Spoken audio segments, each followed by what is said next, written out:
funny because I sit there and I look and I'm like, we family. This is beyond TV.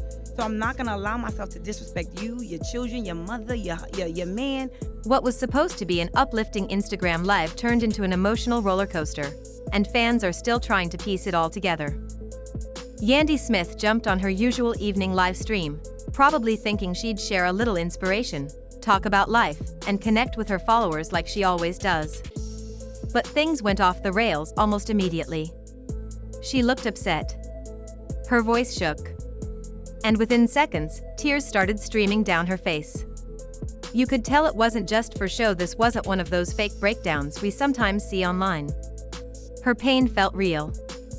In the background, Mendeecees, her husband, was pacing back and forth like he was stuck in a scene from a thriller movie. Last year, I gave my cousin one of my eggs. Mendeecees was completely against it. Fans noticed his nervous energy right away. He was clearly anxious and even mumbled something off camera. "You weren't supposed to say that on live." That one sentence made it clear this wasn't just drama, this was a bomb about to explode. Yandy didn't hold back. She kept talking, and what she said next made everyone realize something major had gone down, something personal, heartbreaking, and possibly the end of a friendship that many thought was unshakable. Let's rewind a little. For years, Yandy and Mena had been close. Like, really close.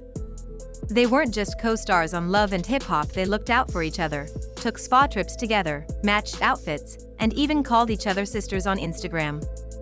It was one of those friendships fans rooted for. But as time went on, people began noticing that something felt off. Erica started acting a little too familiar around Mendeecees.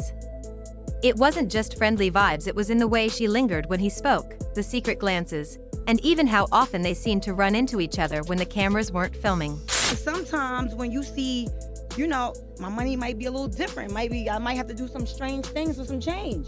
You get acting crazy. I never really had to be in that position. Suspicious meetups, long conversations, things didn't feel right. Then came Yandy's 40th birthday party. It should have been a celebration of her life, her growth, her success. But instead, it became the night fans now point to as the moment she ignored some big red flags. Erica arrived wearing a dress almost identical to Yandy's. Same color, same cut. People laughed it off, but you could feel the weird tension in the air. Erica got pretty drunk at the party and disappeared twice. And both times, Mendeecees also mysteriously went missing. That alone was enough to raise eyebrows. I got tired. I just got tired of constantly feeling like, my helping is hurting me. But then came the guest house rumor. A woman named Tanisha, who said she was at the party, claimed she saw Erica and Mendeecees slipping into the guest house around midnight. No cameras. No witnesses. Just silence. Meanwhile, Yandy was inside, laughing, sipping wine, and completely unaware that something might have gone terribly wrong right in her backyard. At first, maybe people thought it was just gossip. But then came the twist no one saw coming. A few weeks after the party, while Yandy was cleaning up Mendeecees' gym bag, she found something strange: a second phone. And when she turned it on, it all came crashing down. Texts.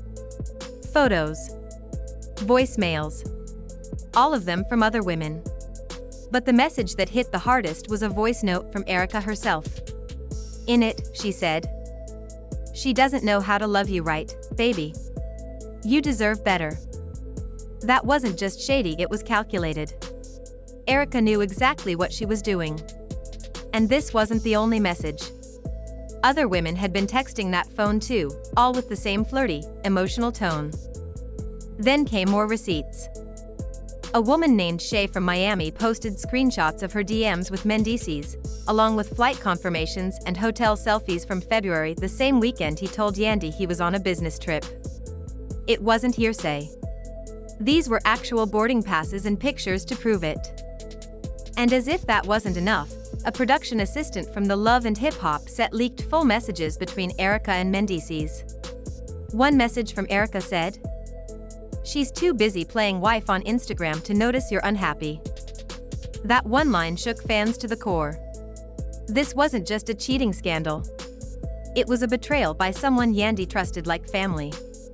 Erica had used her sister label to hide what she was really doing, sliding into her friend's man's life behind her back. On the phone, plotting and planning to do what?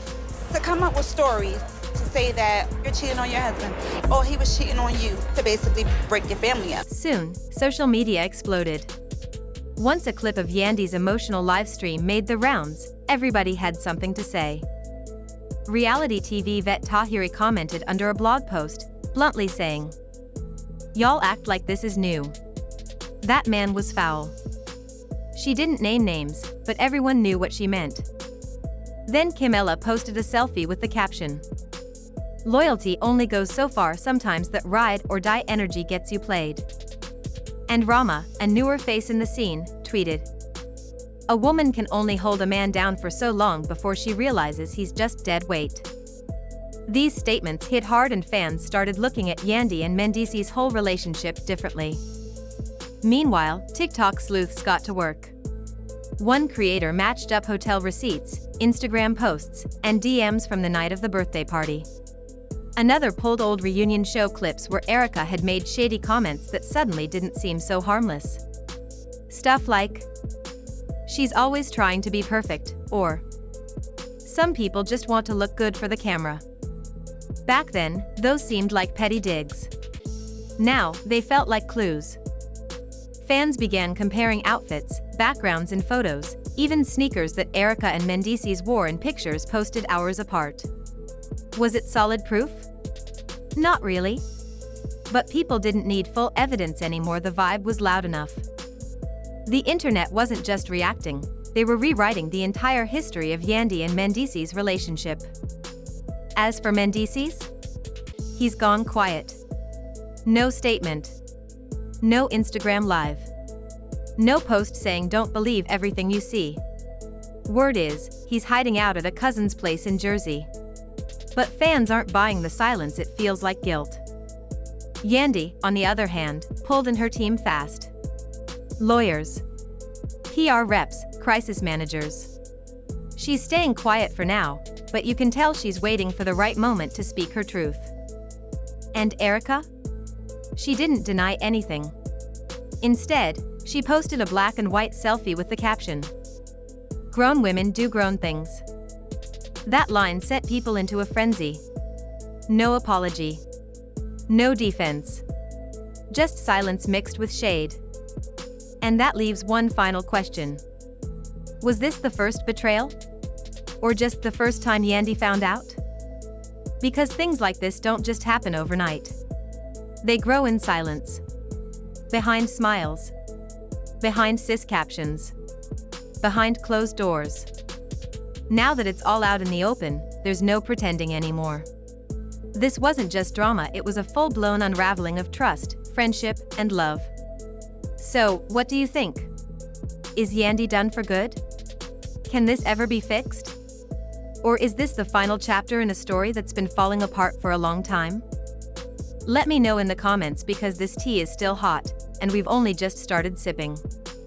And there you have it, y'all, this wasn't just a little reality TV drama.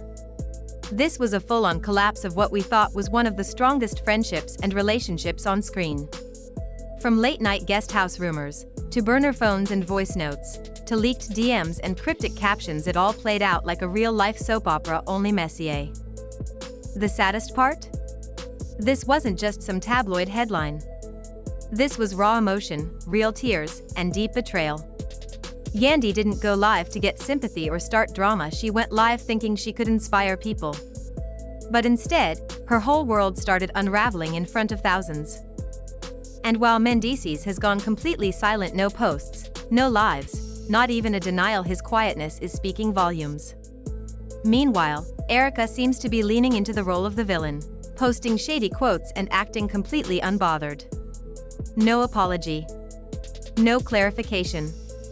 Just vague captions like "grown women do grown things," whatever that means. Now, let's be real here, whether or not there was physical cheating, the emotional lines were definitely crossed. That alone is enough to break trust. Erica used her sister's status to stay close, knowing exactly what she was doing. And Mendeecees? he clearly wasn't being honest either. And the internet wasted no time doing what it does best, connecting the dots. Fans became investigators overnight. They dug up old footage, compared outfits, matched timestamps, pulled up receipts from hotel bookings, and even noticed tiny clues in past Instagram stories. It was like watching a crime documentary unfold in real time. But here's what really hits hard. This wasn't just about a man stepping out of line. This was a friend, someone Yandy trusted deeply, who possibly betrayed her on multiple levels. And that kind of hurt cuts deeper than any relationship drama. Because when your sister turns out to be the one helping burn your house down from the inside, there's no easy comeback from that. Now, of course, we don't know everything, not yet. Maybe Yandy will speak out fully. Maybe Mendeecees will release a statement. Maybe Erica will finally stop with the vague shade and tell her side. But until then, we're left with a mess of emotions, receipts, and fans who feel like they've been watching something fake this whole time. So the big question is, what now? Will Yandy walk away from both of them and finally put herself first? Can this friendship ever be repaired? And what does this mean for how we view the ride or die culture that tells women to stand by their man no matter what? Let's open up that conversation. Because at the end of the day, this is bigger than just reality TV. It's about loyalty, self-respect, and knowing when enough is enough. If you've made it this far, thank you for watching and sipping this tea with me. I want to hear your thoughts. Was Erica wrong? Should Yandy have seen the red flags earlier? Do you think Mendeecees will ever own up to it? Drop your opinions in the comments, don't hold back. And if you're new here, make sure you hit that like, subscribe, and turn on notifications so you don't miss the next breakdown. Because trust me, this story isn't over. Stay tuned, stay messy, and stay real. I'll see you in the next one.